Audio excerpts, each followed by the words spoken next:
Tara, bili tayo sa Honesty Store.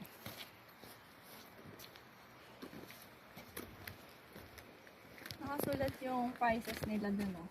Ayan. Prices are labeled. Saan yung ano? Shuahan lang.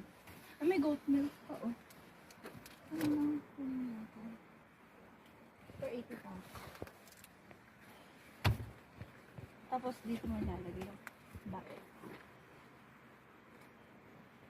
Kung tama. Tama. Anis ka naman. Tapos mas maliit pa lang. So, ayun lang. Wala nang ano.